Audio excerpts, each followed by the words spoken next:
Donc j'ai commencé à fouiller dans ces mails et je tombe sur des dossiers de Pacs, de demande de Pacs. Moi je me suis dit mais et pourquoi est-ce qu'il y a un dossier avec des papiers d'une fille dedans? Donc moi je me suis dit non, c'est pas possible.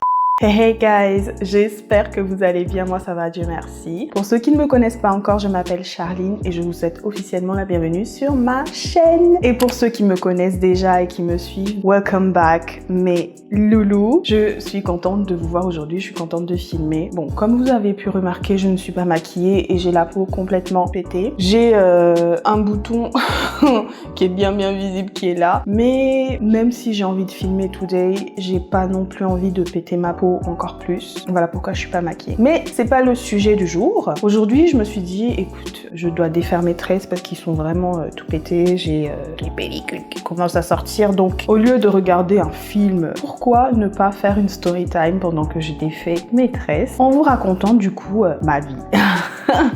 Et ouais, on en est là. Chachou va raconter sa vie sur YouTube. Je vais faire ma thérapie today. J'ai envie de blablater un peu avec vous, donc je vais vous raconter du coup une story time pas très fun qui m'est arrivée dans ma vie. De toute façon, je vous ai dit dans ma précédente vidéo sur la confiance en soi. Pour ceux qui n'ont pas encore vu, je vous mettrai le petit i et comme ça vous allez voir la vidéo. Mais en tout cas, c'est une histoire. Franchement là, j'ai eu du recul, j'ai évolué dans ma vie, donc ça me dérange plus d'en parler. Pour la personne concernée, bah écoute, je m'en fous, c'est ma vie. Donc si j'ai envie de la raconter, ben je la raconte. Faut que ça sorte une bonne fois. Mais j'ai besoin de papoter avec vous today et de vous partager ceci pour que ça serve de leçon pour les personnes qui traversent ces phases-là en ce moment. J'aimerais partager mon expérience de vie avec vous pour que vous ne fassiez pas les mêmes erreurs que moi. Donc, sans plus tarder, on passe à la story time et d'abord générique.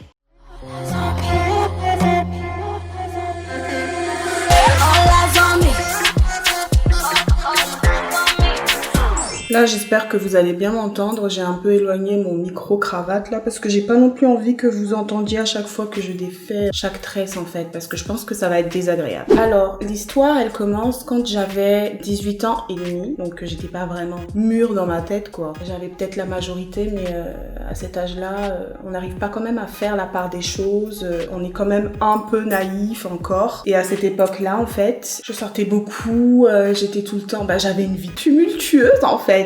Chose qu'on ne peut plus du tout faire en ce moment à cause de la pandémie parce que moi j'aime bien sortir en boîte et tout. J'avais beaucoup d'amis aussi à l'époque, ça veut pas dire que j'en ai plus maintenant, mais voilà quoi, les vrais sont restés et les fakes sont partis. Ça sera la suite d'ailleurs de cette story time. Bon en tout cas voilà, j'étais tout le temps en train de sortir et j'étais aussi hyper active sur Facebook en fait.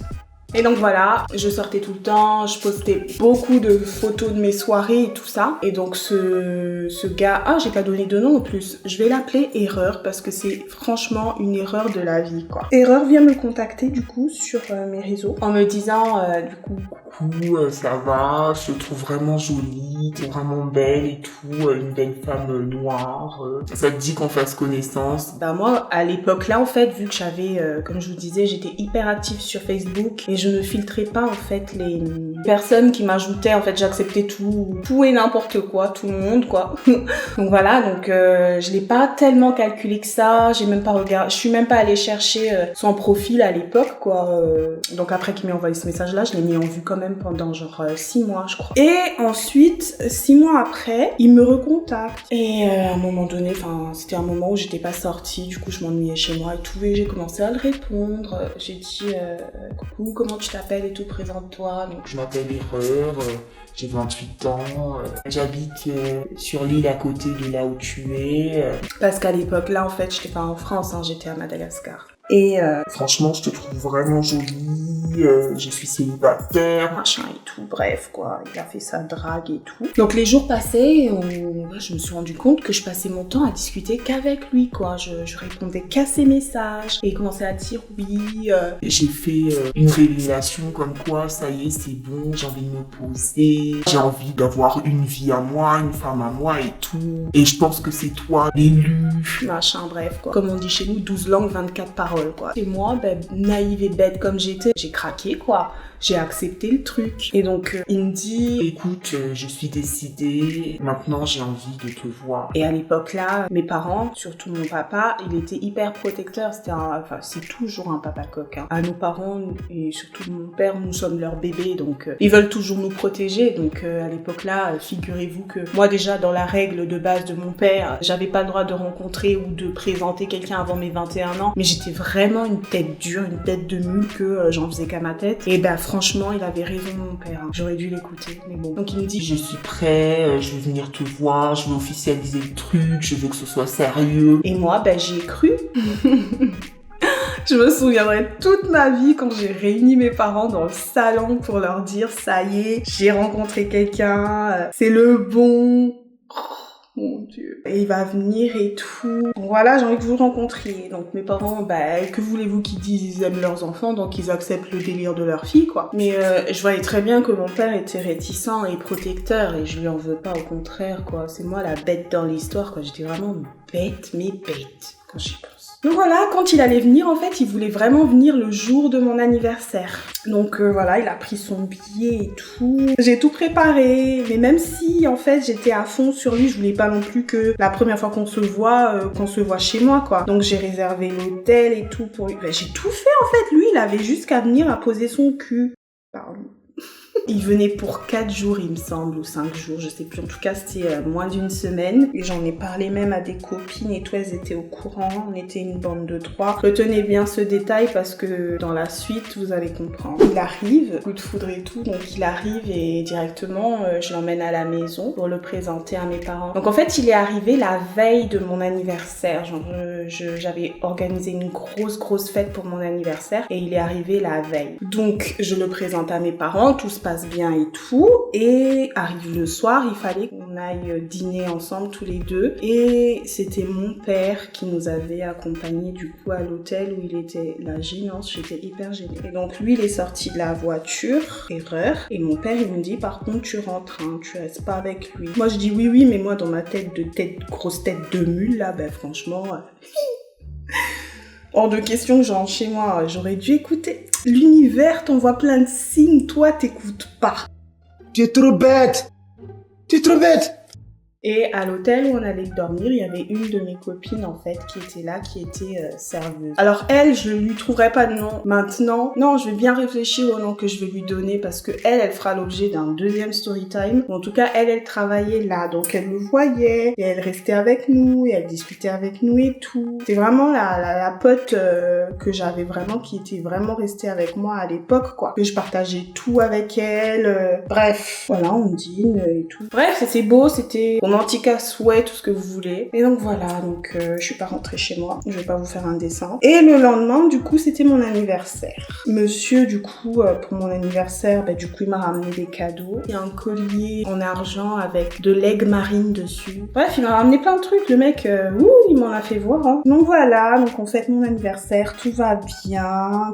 Franchement, la première semaine où il est venu, c'était vraiment le conte de fées, quoi. Genre, c'est tout ce que les femmes rêvaient, en fait. Il savait jouer, cet homme-là. Il savait jouer l'erreur. Vraiment. Il savait que j'étais naïve, en fait. Il savait. C'est sûr, il y a eu de l'amour, hein, mais il était pas bête. Donc voilà, tout se passe bien. Franchement, la première semaine, tout allait bien. Donc après, arrive, il part et tout. Et quand je l'ai raccompagné à l'aéroport, il a pleuré. Ouais, il a pleuré, les gars, entendez bien. Guys, il a vraiment pleuré, il était mal, il voulait pas me quitter, il veut que ça soit vraiment du sérieux, il a trouvé la femme de sa vie, bref, et tout ça, quoi. Violon, flûte, tout ce que vous voulez. Donc voilà, il est rentré chez lui et tout ça. Et donc, pendant tout ce temps-là, on se parlait comme d'hab sur les réseaux, sur Skype et tout ça. Alors, monsieur voulait vraiment un truc sérieux, bref, je vous épargne les détails. Et donc, il a pas supporté, en fait, d'être loin comme ça. Et il a repris un billet d'avion, genre 1 mois après. Et donc, il est venu, soi-disant, pour... voilà, quoi, il est prêt à officialiser le truc parce qu'il supporte pas le fait que je sois loin de lui. Donc, monsieur veut officialiser pour pouvoir ensuite me ramener chez lui. Bref, même ma tête me gratte en train de vous raconter ce truc. Donc voilà, il arrive, je viens le récupérer du coup à l'aéroport. Je me souviens très bien quand il est arrivé, il pleuvait. Et on est parti à l'hôtel et tout. Et... voilà, quoi. Les bails, les bails de couple.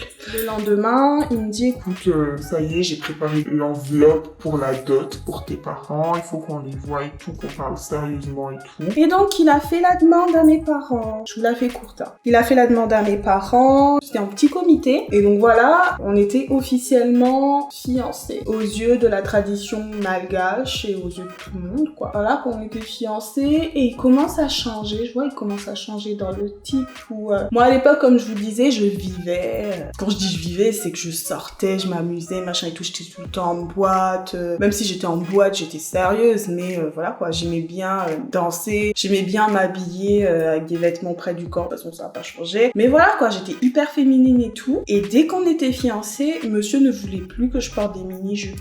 Il voulait plus que je mette des vêtements très près du corps. Il m'a dit que ouais... Tu dois être une femme respectable, donc tu mets des longues robes, inspire-toi des filles Et je suis désolée, là, je ne suis pas en train d'amalgamer ou de critiquer, hein. Mais c'est pas ma personnalité, en gros. Mais il m'a dit... Oui, inspire-toi des femmes de la religion musulmane, avec les longues robes et tout ça. Et moi, bête comme je suis...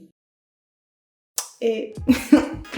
bête comme je suis, j'ai accepté le truc, genre je portais plus de robe. Ah ouais, il m'avait dit... Maintenant, tu arrêtes de sortir en boîte tout le temps, ou sinon, si tu sors, tu te fais accompagner par tes frères et tes copines, mais je veux plus que tu y ailles toute seule. Comme si j'y allais toute seule, quoi, j'y allais avec des potes, mais en gros, c'est si je sors, il fallait que je sois surveillée, ou si je sortais, il fallait que ce soit avec lui, soit avec quelqu'un de confiance de la famille, genre. Le mec, il contrôlait mes allées et venues, mes faits et gestes et tout ça, et moi, bête comme je suis, avec ces crises de jalousie et tout ça, je pensais que c'était de l'amour. Godness. Non, c'était de la possession en fait. Le mec, il pensait que j'étais un objet qu'il pouvait posséder et contrôler. Donc un vrai pervers narcissique. Ah oui, je devais également faire attention à ce que je mangeais, faire attention à ma ligne parce que monsieur ne voulait pas que je prenne un pet de gras. Là, franchement, là, il me verrait comme ça déjà. Je sais pas. Il va faire une syncope. Bref, voilà quoi. Donc moi, c'était tout beau tout rose, c'est mon chéri qui me le disait à l'époque, donc voilà quoi. C'est qu'il avait raison, c'est qu'il fait attention à moi, et tout le tout-in. Et ensuite en fait vient le jour où il repart, et à chaque fois qu'il repart, monsieur pleure. Parce que il a mal de savoir que je suis seule ici, qu'il soit pas avec moi, donc il pleurait à chaque fois. Il part et tout, et quand il arrive, je me souviens très bien, je crois que j'ai retrouvé même le mail, il m'a écrit un roman comme ça pour me dire ouais, qu'il m'aimait, qu'il est heureux d'être avec moi, il aurait jamais pensé trouver une femme comme moi, il a vécu plein de déboires dans sa vie, qu'il était heureux de m'avoir trouvé, que j'ai su lui apporter une part de bonheur parce qu'il a vécu une enfance difficile, loin de son père ne l'a jamais vraiment accepté, enfin bref, plein de trucs. Et moi, comme une conne, voilà quoi, je le prenais en pitié en fait. Il commençait en fait à refermer son piège sur moi. Monsieur ne supportait plus en fait d'être loin de moi. Donc monsieur, il commençait à refermer son emprise sur moi, et monsieur, il décide en fait... Pourquoi je l'appelle monsieur? C'est Erreur. Erreur, il veut maintenant que j'aille le rejoindre sur l'île où il habitait. Et j'ai entamé les démarches et tout ça pour pouvoir venir le voir. Et il s'est trouvé, en fait, que le visa, il était refusé parce que c'est vraiment pas facile pour, surtout pour une jeune fille, hein, d'aller en France ou, ouais, parce que c'était en France, hein, même si c'est l'île à côté. C'était compliqué pour une jeune fille de venir parce que ils ont peur, en fait, au consulat que la personne ne revienne pas. Enfin, je sais pas, j'ai pas compris leur délire. Donc voilà, mon visa s'était refusé et je me souviens très bien qu'il m'avait appelé au téléphone, il était en larmes, il était là genre c'est injuste, on va tenter un procès, machin et tout ça, c'est inadmissible, tu réponds à tous les justificatifs qu'ils avaient besoin, tu as les moyens financiers qu'on avait mis sur le compte, si c'est comme ça, il faut qu'on se marie le plus vite possible. Je me souviens très bien, on commençait déjà à choisir les dates, parce que ça aussi dans la tradition malgache en fait, lorsqu'on se marie on demande à un devin en fait qui s'appelle les pananju. De toute façon je vous ferai une vidéo sur les traditions et croyances malgaches à l'avenir, donc qui choisissent les dates propices pour les mariages pour apporter prospérité, durabilité, tout le tralala au couple. Donc je lui dis mais c'est un peu trop rapide, enfin je commençais déjà un peu à flipper parce que je me dis ok, j'ai 19 ans, lui il avait encore 28, donc ouais on a 9 ans de différence. J'ai 19 ans, je vais pas me marier tout de suite, suite, c'est quoi ce délire? Enfin bref, je commençais à paniquer aussi de mon côté, mais sans pour autant refuser. Enfin, de toute façon, lui, tout ce qu'il me disait, ça y est, amen, quoi, c'était Dieu. Et du coup, comme c'était refusé, il a dit, bon, bah, si toi, tu peux pas venir, c'est moi qui vais venir, donc. Il est revenu, et je crois que c'était au mois de juin. Donc voilà, il est revenu, franchement, rien à dire quand il est venu, en fait. Ah si, on commençait déjà à plus se disputer, il commençait déjà à me dire, ouais, t'as pris du poids, tu devrais faire attention, t'es encore sorti en boîte, tu devrais te poser des questions sur ton avenir, pourquoi est-ce que tu n'étudies pas? Parce qu'il faut savoir en fait que, je vous ai pas expliqué le contexte, mais à l'époque là en fait, je n'allais pas à la fac parce que je devais partir en France. Souvenez-vous de ma toute première story time pour ceux qui me suivent dès le début, où je vous ai dit que j'ai commencé à faire mes démarches en 2010, mais on m'a refusé mon visa. J'étais tellement déçue par ça que j'ai fait entre guillemets une sorte d'année sabbatique où je ne savais pas encore à cet âge-là ce que je voulais vraiment suivre comme étude. J'avais peur de faire du droit, même si j'aime bien le droit, et heureusement que j'ai décidé quand même de suivre cette voie-là. Du coup, maintenant je suis diplômée, Dieu merci. Et donc, il m'accablait en fait. Il était toxique cet homme, c'est pas possible. Il était là genre... Faut quand même que tu te décides sur ce que tu veux faire de ton avenir. De toute façon, si tu veux que je te fasse venir là où j'habite, il faut que tu étudies ou que voilà, quoi, que tu aies un objectif dans la vie, parce que j'ai l'impression que tu n'as pas d'objectif dans la vie. Et ben, figure-toi, erreur, si tu regardes la vidéo, que j'avais un objectif dans la vie et je l'ai atteint. Juste, voilà quoi, chacun a son rythme, et à ce moment-là, j'étais pas prête pour les études encore quoi. Bon après, oui, j'ai raté 1 an, mais c'est pas catastrophique. Moi, si j'ai un objectif dans la vie, je l'atteins. Et moi, mon objectif de l'époque, c'était faire des études, mais à cette époque-là, j'étais pas prête. Et donc, on se dispute et tout, et il rentre et il m'écrit encore un roman pour me dire oui, ça m'a fait du mal qu'on se dispute, j'aime pas ça. Il en a mis, il en a main, et moi aussi, je me suis excusée parce que moi, je prenais tout pour moi, quoi. En fait, il y a des personnes comme ça qui arrivent à vous faire culpabiliser, voilà. Même si la faute vient des deux côtés. Et lui, en fait, il réussissait à tout me faire prendre à moi, en fait. Donc voilà, j'ai mis la ring light parce qu'il commence à faire nuit. Donc voilà, tout commençait à changer dès qu'il était reparti. Souvenez-vous qu'on se parlait genre presque tous les jours. Et là, en fait, ça s'espacait. Il y avait des moments où j'avais pas du tout de nouvelles de lui pendant 1 semaine, voire même pendant 2 semaines parce que soi-disant monsieur était en déplacement en métropole pour le travail. Bref, des trucs comme ça. Donc moi, je voulais pas non plus le brusquer et péter une durite. J'acceptais. Je me disais oui, il travaille, il essaye de s'occuper comme il peut en attendant que tout passe, quoi. On arrive à solutionner ce problème de distanciation. Donc voilà, des fois je l'appelais, il répondait pas, ça sonnait dans le vide et j'étais inquiète, mais je continuais quand même à vivre, quoi. Je lui posais pas trop de questions, j'avais peur en fait d'entrer dans la confrontation. Ce genre d'amour, c'est vraiment destructeur parce que moi en fait j'étais dans le sens où j'avais peur de chaque geste que j'entreprenais envers lui. J'avais peur de le froisser, j'avais peur que ça se transforme en une dispute. Donc je n'osais pas trop lui demander mais qu'est-ce qui se passe, machin. J'avais peur. Et donc les filles, hein, on se sait, les femmes ont cette capacité quand elles sortent avec quelqu'un ou quand elles sont amoureuses de fouiller le passé, machin et tout, parce que vu qu'on était ensemble, il avait accès à mes mots de passe, il avait accès à tout et moi j'avais accès à tout aussi. Donc j'ai commencé à fouiller dans ses mails et je tombe sur des dossiers de Pax, de demande de Pax. Moi je me suis dit mais pourquoi est-ce qu'il a ça sans m'en avoir parlé, parce qu'on n'a jamais abordé la question du Pax en fait, on a abordé la question du mariage et pourquoi est-ce qu'il y a un dossier avec des papiers d'une fille dedans. Donc moi je me suis dit non, c'est pas possible, je vais pas me faire de film, je vais lui poser la question. Et monsieur me dit mais non, c'est juste pour aider une amie et tout, que j'ai réceptionné ses papiers, mais c'est pas moi. Bref. Violent, encore une fois, je vous jure. Des signes de l'univers, ça c'était le 2e signe. Mais j'en ai eu des signes.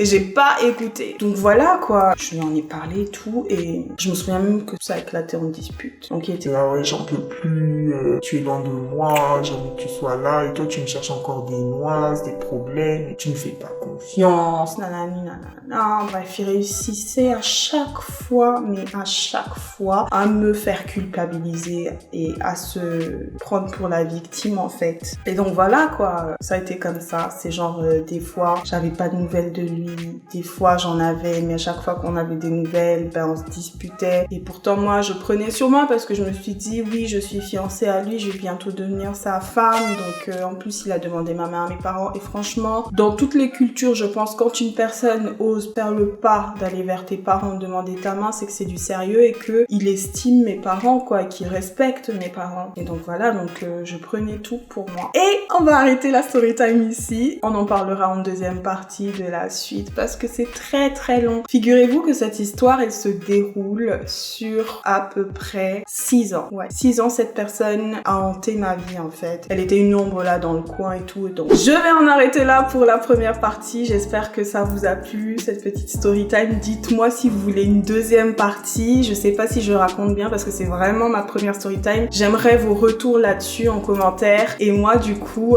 je retrouve après pour la deuxième partie, j'attends de voir. Je vais vous faire languir un peu, donc si ça vous intéresse l'histoire, on va continuer ça plus tard. Donc si ce contenu vous a plu, n'hésitez pas à commenter, liker et partager. Bien sûr, c'est pas tout, mais je vais arrêter la première partie ici.